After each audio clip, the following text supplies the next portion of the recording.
Hello everyone, very good morning to all of you students. This is Assistant Professor Ishani Trivedi from LJ Institute of Engineering and Technology. So students, previously we had been discussing about what is the course outcome of your subject, that is construction equipment, and the part which is related to automation. I have discussed about many basics regarding the equipment which is used in construction work, and also regarding the automation which is currently being developed all over the world and all over the country. Based on that, we also talked about the financing of the equipment. If you remember, in the last session we had talked about how will you decide the finance, what is the finance management regarding the construction equipment which are to be inevitably used for any construction work. Okay, so now, before moving further to discussing and calculating certain examples regarding the cost, different type of cost which is going to be involved in the buying or in say purchasing or even in hiring the construction equipment. Before directly moving to that, I am going to discuss certain definitions, certain technical terms and the basics related to the calculation of the finance regarding the construction equipment. So let us first discuss all the definitions and the meaning of all the technical words and the formulas which are involved in it, and then we shall move further to the discussing the examples regarding the same. So first of all, what do we have over here is the first word which I am going to discuss today for the construction equipment part, that is the depreciation. Okay, now if I say the word depreciation, student, what does it come to your mind? What comes to your mind? What do you mean by depreciation? Okay, I think some of you would be thinking that it means the loss of value in something, right? That is correct. Now, if I talk about a property, if I talk about say any kind of building, any kind of existing structures, right? Even the same applies to the construction equipment, because we have discussed that the equipment is generally classified as standard equipment and special equipment. We have also discussed about the resale values, about the availability of maintenance parts and repair parts. All of those things have to be considered, right? So the same is the case with the equipment. Likewise in the property, that is the loss of value, right, as time passes. If I say that a structure which is built right now, currently in this year, in the year 2020, then let's say its amount, its value would be very much high in the market, right? Why? Because it is newly constructed, because the amenities are new and it is completely going to be utilized for the first time by any user, then obviously its market value is going to be very much high. Now, as time passes, as its design life passes and it reaches up to its design life, there will be a loss in its value, right? There will be a certain loss, and the same is the case over here. As time passes, there will be a loss. There will be a loss of value in the equipment or in the material or in the building, and that particular is termed as depreciation. So to be precise, if the definition is asked, because the depreciation question, the theory is generally asked in your university exams. So it says the gradual loss in the value of the property because of what? Because of its going life, because of its wear and tear, because of its use. Obviously, these are going to be the reasons because of which it's going to lose its value. Suppose if you are buying a television right now from the market, right, it will be costing around 20 to 25,000 rupees, and when you want to resell it, right, after using it for 2 years, say, if you want to resell it, obviously it is not going to be sold in its MRP, right? It is not going to be sold in its actual price. Why? Because you have used it, because its warranty is going to be expired in 1 year and it has undergone lots of usage. Hence, its value is going to decrease, right? This concept is understood by you? Yes. Then this particular term is coined as depreciation. So now, For our construction equipment, we are going to calculate the depreciation with certain methods. We will have certain formulas to calculate the depreciation. Suppose if I say I have purchased a concrete mixer for 10 lakh rupees, right? Then if I want to calculate the depreciation, it means we are going to calculate depreciation annually for year. Per year we are going to calculate the depreciation. It will be based on certain methods. It may be a certain fixed amount that this amount is going to depreciate every year. It may be a constant percentage. It may be a fraction. It can be anything based on the method which you are using. And based on that you are going to calculate the depreciation for the equipment for which it will be given in your example that you are purchasing so and so equipment, and what will be the depreciation. Then we are going to calculate its loss of value in terms of different methods. So next it says that a certain percentage, as I told you, it can be certain amount, it can be certain percentage, as I told you already. So sometimes generally a percentage cost is fixed, right? For annual, sometimes a percentage cost is fixed, otherwise it will be given to you that how much you are going to consider. So if I want to calculate depreciation in very much general sense, then I am going to give you a generalized formula. Let me say that the total cost of the equipment is around 10 lakh rupees. Okay. Next, after this, next definition which we are going to discuss is going to be scrap value. Scrap value, you can also call it as salvage value. Okay. So when you are deducting the scrap value from the total cost, right, and the one which is remaining then after, that can also be called as the depreciation amount. This will be per year. If you divide it by the total number of years which is used, total its useful life, then it is going to give you the total depreciation.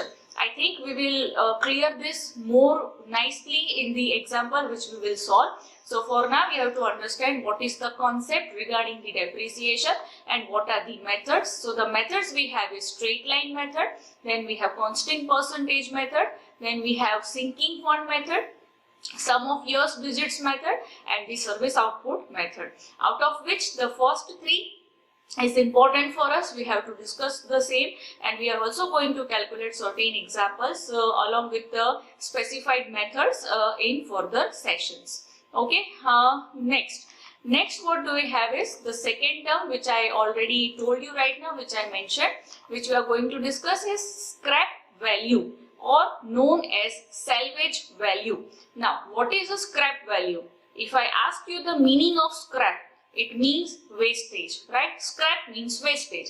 So when the useful life, when the useful period of the construction equipment is over, for suppose the same concrete mixer which I have purchased for 10 lakh rupees, suppose if the useful life of that equipment is 5 years, right?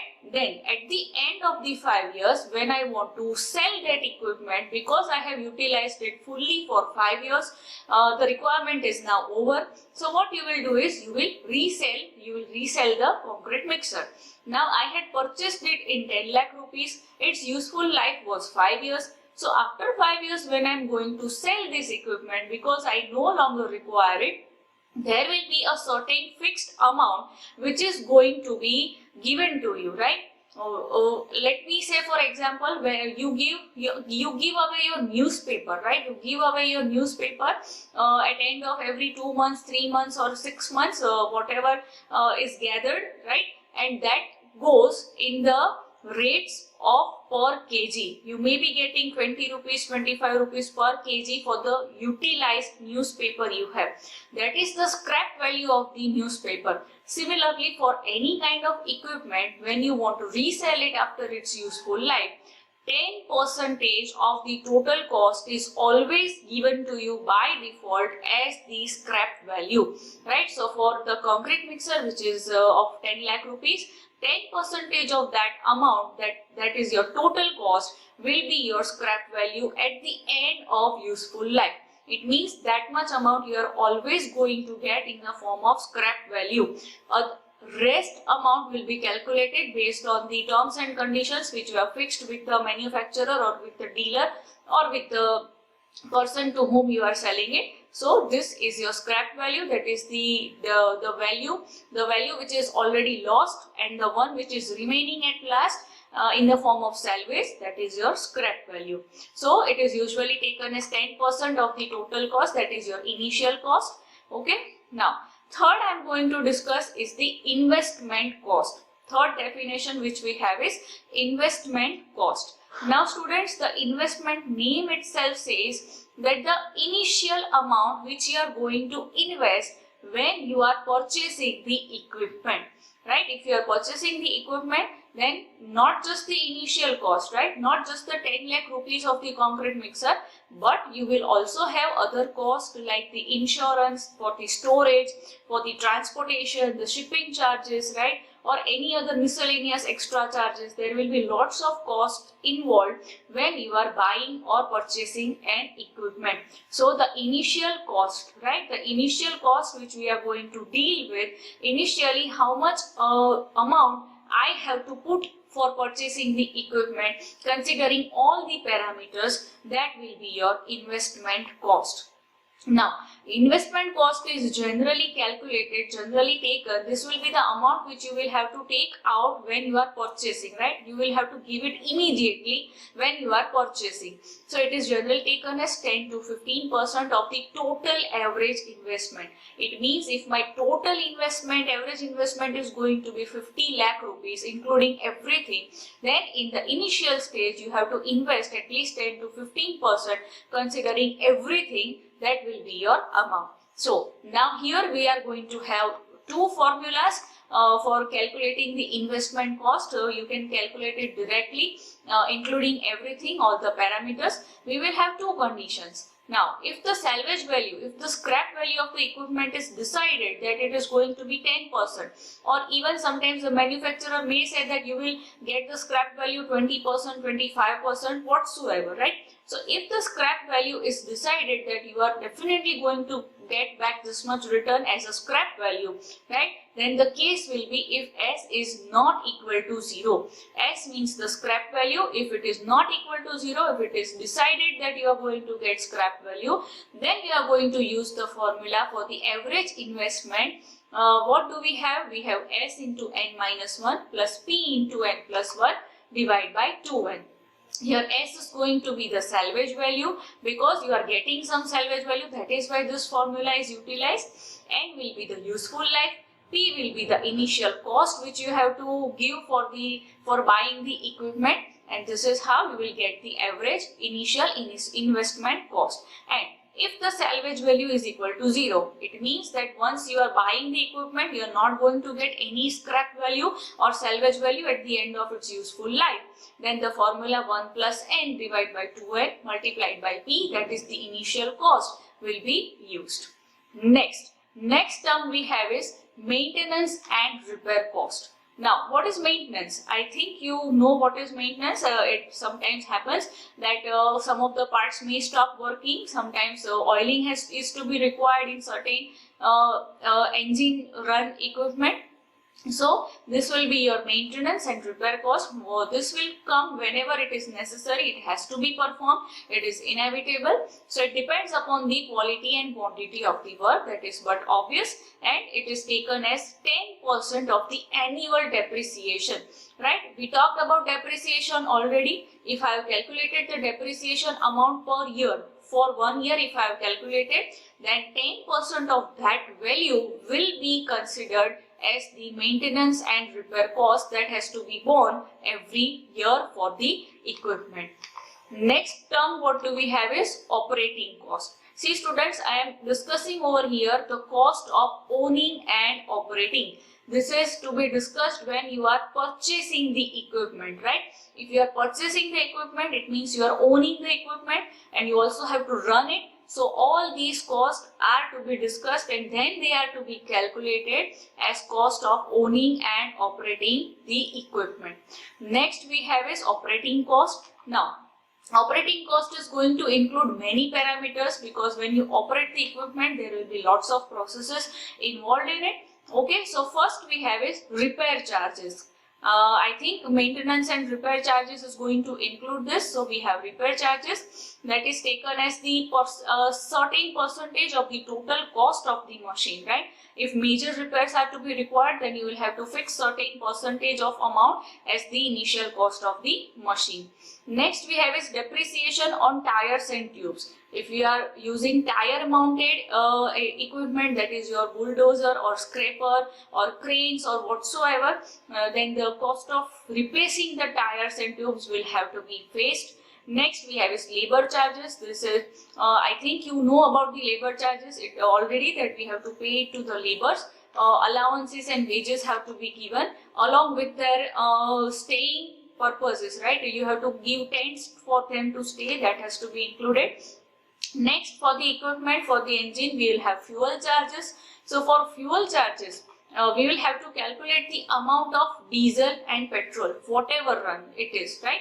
It will be given in the example if it is diesel run or if it is petrol run. So to calculate the quantity in liters per HP per hour. HP means horsepower. This is the term related to mechanical equipment. So all of these values will be given to you, and based on these formulas, that is 0.27 into efficiency, that will be your quantity of diesel, and 0.30 into efficiency will be quantity of petrol. And we also have third fuel, that is lubricant oil.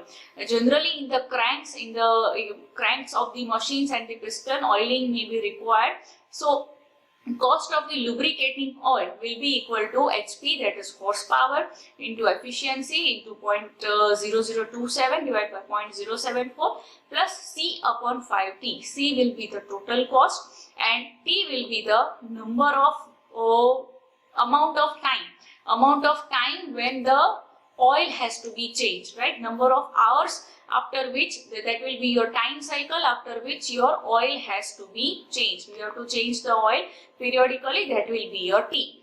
C will be the crankcase capacity. As I told you that sometimes cranks require lubricating oil and oil has to be changed. I think this term you would have also heard for your automobile vehicles, that oil has to be changed. Okay, so C is not the total cost, students, please note, it is the capacity of crankcase in liters. All of these values will be given to you. You simply have to calculate them and find out the values. Okay, T, as I told you, it is the number of hours between change of oil, and efficiency, it means the operating factor.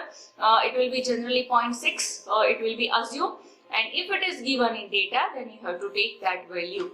Next we have is optimum fuel consumption, right? Instead of calculating the fuel and the petrol and diesel single quantity, you can directly find out the optimum fuel consumption. It means the fuel which is required, the minimum fuel which is required for maximum output, that will be your optimum fuel consumption. Again, the terms are going to be same over here. We have horsepower, BHP means brake horsepower, C double dash will be your operating factor.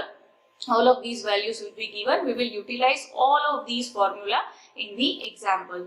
Next we have is repair charges. For the repair charges, you can say that these are the handling charges. Okay, it is different from maintenance and repair cost. It is here we are talking about the handling work, right?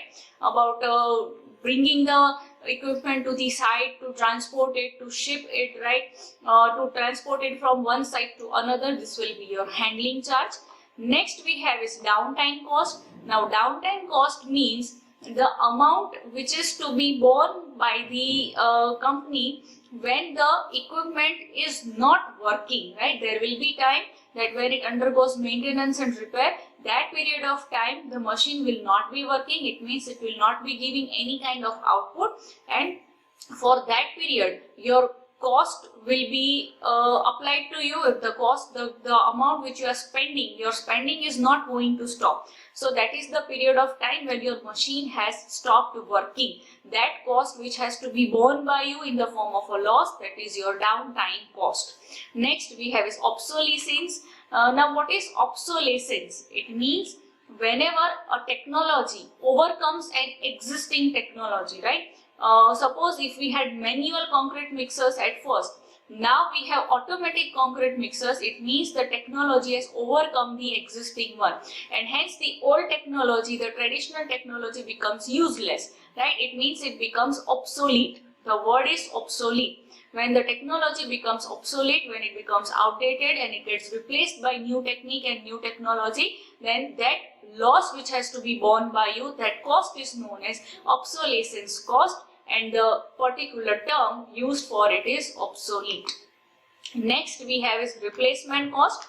I think you know what is replacement. Whenever the equipment becomes obsolete, it is compulsory for you to replace the equipment. You will have to buy the new equipment. So for that, again, you will have to make policy, you will have to arrange the finance, and then you will have to bear the replacement cost. Okay students, so these are the basic terms and definitions based on which we are going to calculate examples in future. So I suggest that you by heart all these definitions along with their formulas, and these definitions are also important for your university exams. Okay students, so that's it for the day. Thank you.